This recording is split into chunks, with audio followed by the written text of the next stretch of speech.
Theory of life. Forces pull against forces in the everlasting struggle for transformation. It is not meant in a controlled fashion or controlling fashion, but more as a restitution through the reconstructuring of an already visible pattern. The fact is that this pattern is considered mutable, when it should be seen as immutable. The collective of the theology-based world is lost in the struggle to validate their own mastery, but the universe does not look at it from that point of view. It looks at it from the foundation from which one thing is created, meaning what is its main purpose, and how can it achieve it without separation. This is often one of the most difficult of truthful acceptances that a mage must face. As a magi, one has a religious struggle for the competition of godhood, to forever be in, to validate as original or the only one.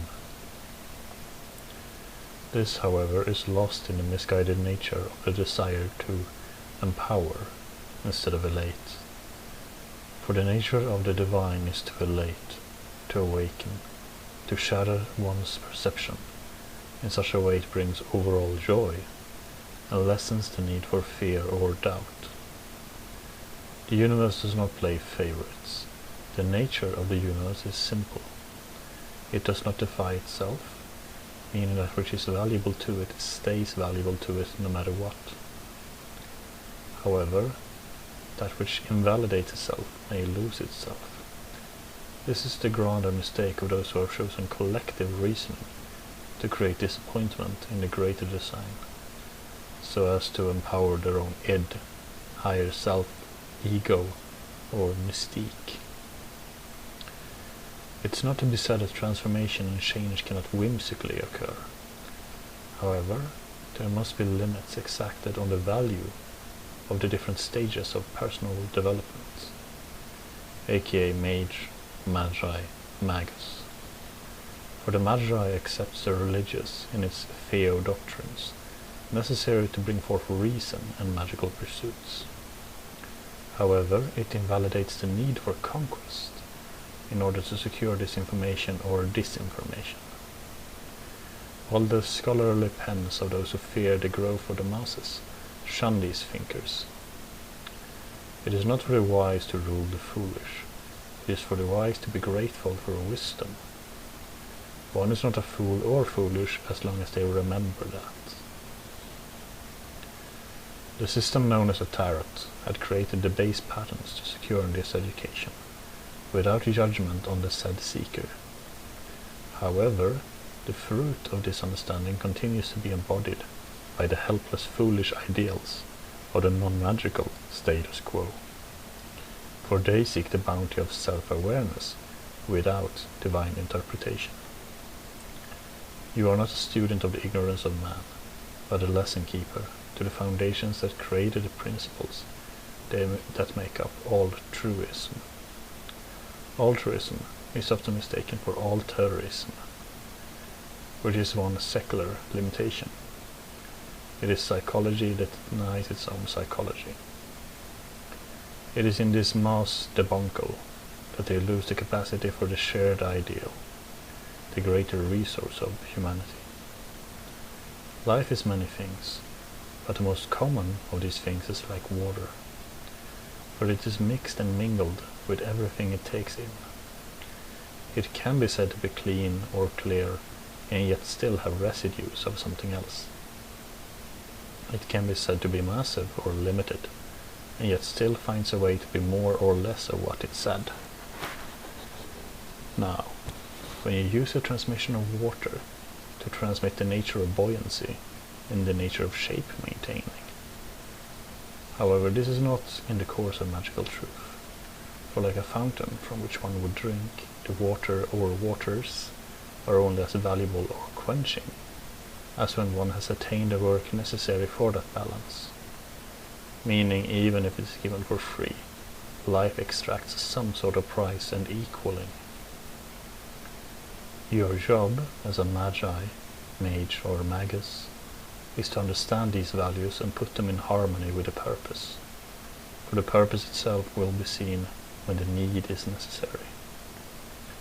No judgment can you render, or on those who are misguided, in finding their purpose, for you are not there to fix their problem, but to see through it, until they ask for that assistance, and many will not. The Magi seeks only the answers that which complete the mystical puzzle, not the egotistical platitudes that comes from societal communion or indifference. A Magi seeks the value of something, not where that value is going to go, not who that value is going to add on to, but merely understand that that magical part is visible.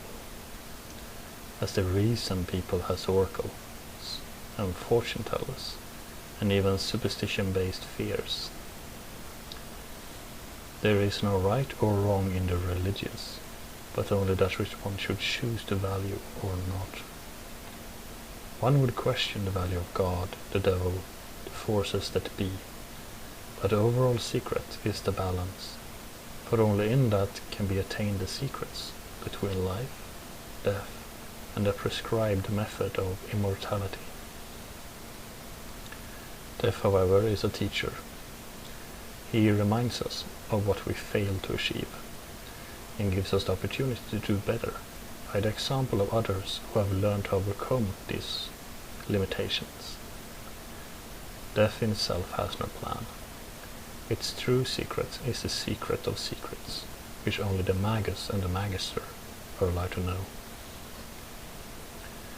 Here in the blue stage, we don't seek the demon or devil of our own making. Instead we seek a reason there needs to be one, or doesn't need to be one. Fear, it too is a teacher, but within death it is a promise. Death, both in its physical form and ethereal self, holds no true secrets. It exists just like the none and the void. And the things that empower the mask of the universe, the flat skin of that material that makes up space and harbors the secrets of time. Truly, in either youthful nature or lesser truth, one will face this challenge to not overcome death or the values of life, but merely to understand its recourse. Now, shame is a fear of the imbalance of life and death. The actor here, however, is not the value of spiritual punishment, but the presence of mystical intervention. It is those who believe in the intercourse of the angelic and the defining. There are many pursuits through the task of understanding this inner limitation, but the overall mask of space answers its absolute truth. Those who do not value what they have will never have all they were meant to.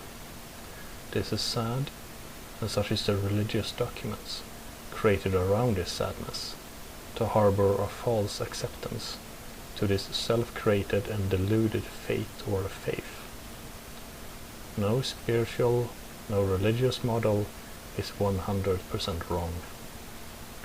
However, it does not choose to understand or value what makes it 100% right.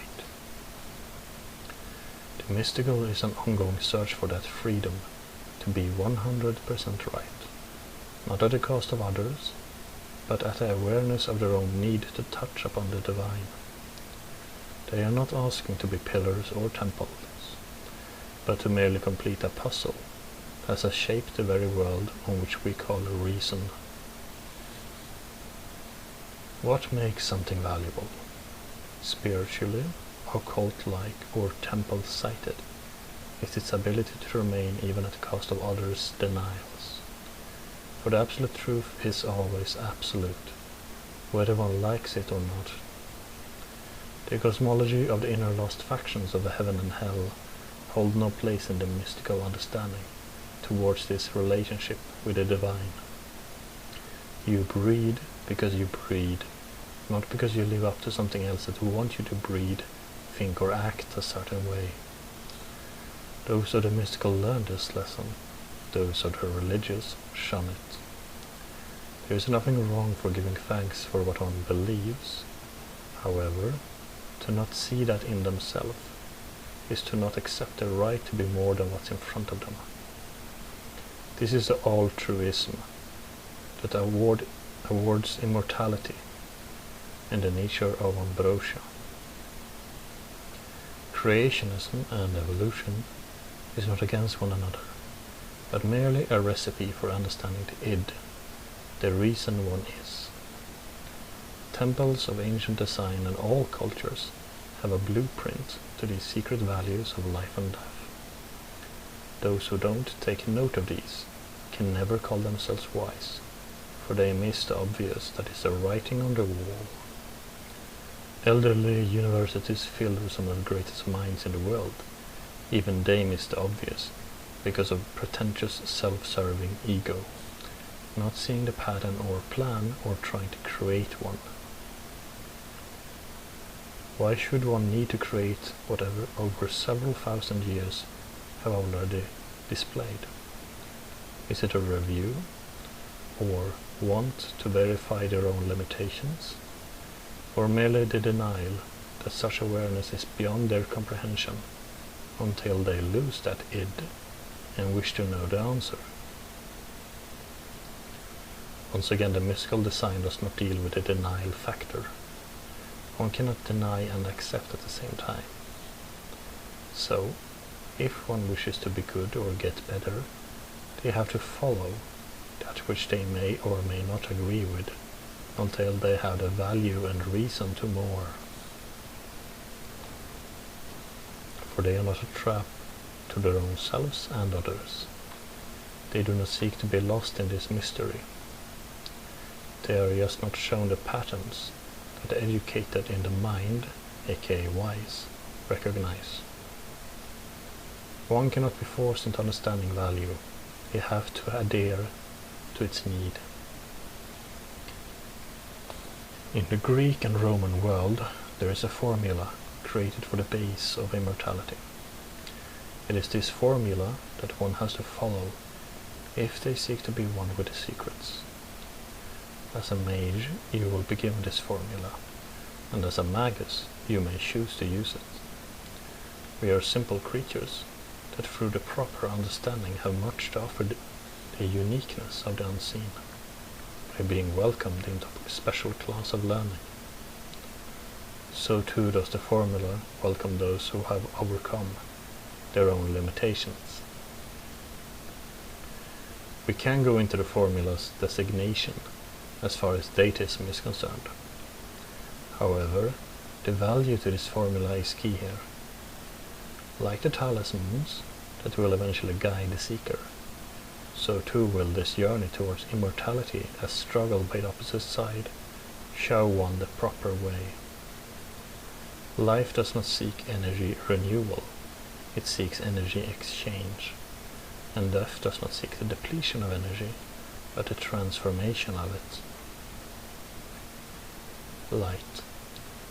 The secret model from which the hidden understanding of one's placement in the visible and unseen world or worlds creates the boundaries and eventually the freedoms to overcome the struggle. There is who and what we are, though light in itself is a simple mystery, seen as an easy visible puzzle, acceptable by everything around as an absolute. It seems to fail on the futile conquest of others' desires to better themselves and be broken, versus the releasing of the shadow and causal mistakes of mankind. Man sees everything in an order or chaotic balance. The divine does not. It sees it as temporary, ever shifting towards something stronger and eventually much greater. Even the weakest of objects eventually gains a sense of tension that causes it to evolve. Man's nature is not to evolve. The world's nature around is not to evolve. It is merely to come to terms with the ever-changing prism that defines where we belong. Others say they can make themselves, but in truth light shows them the way. And I'm not talking light and dark as separation of one another. I'm talking light as in the way of the material of its own design within and around the mask that is known as darkness.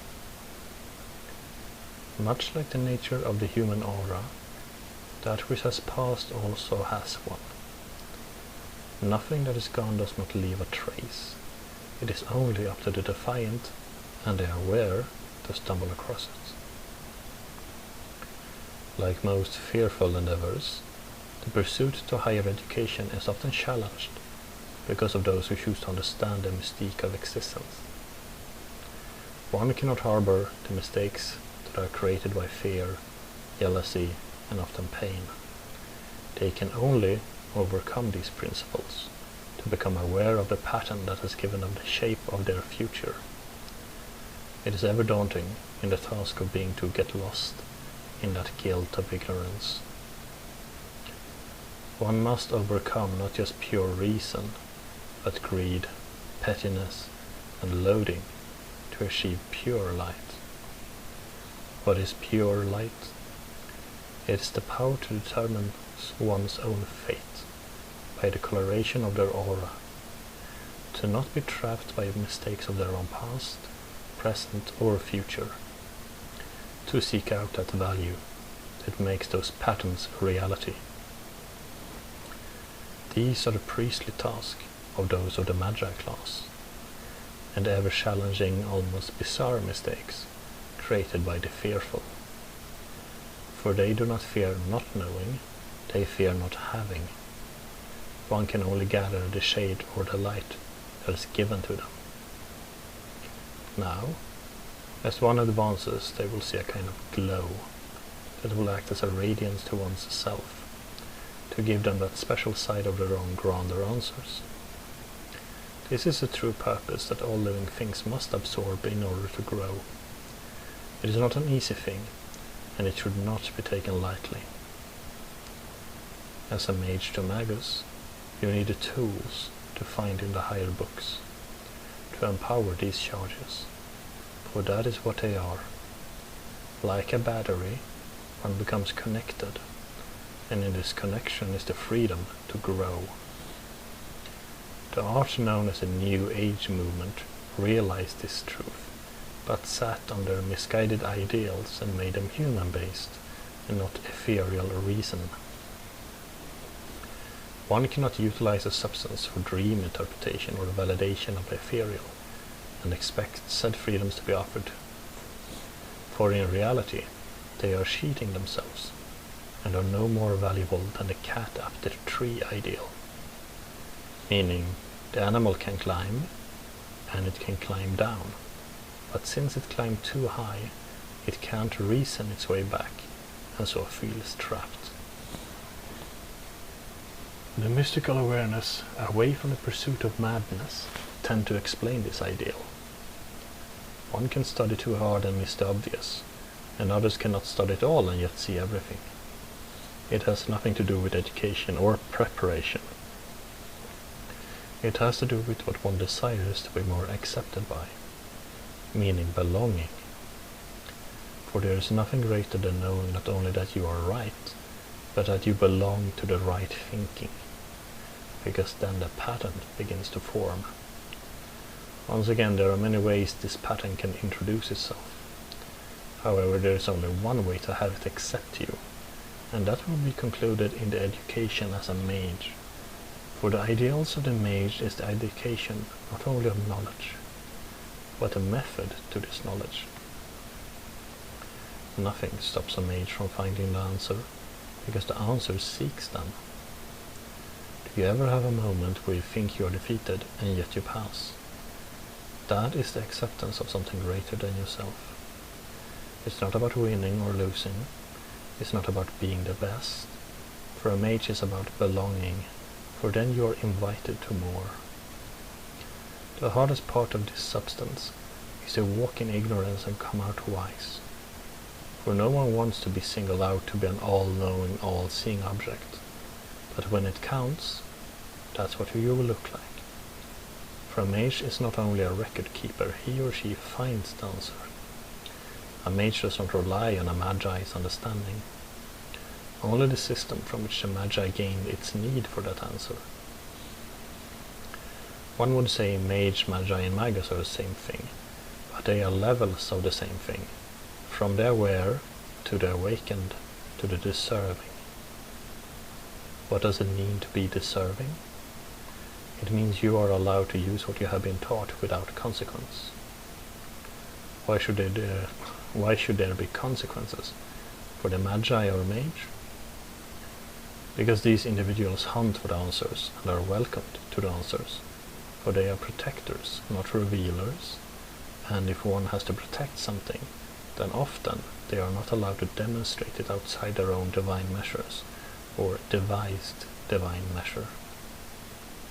The overall goal is to reach mastery, thereby the act of use of all of one's skill, mystical, magical, or belonging, can then be accounted for.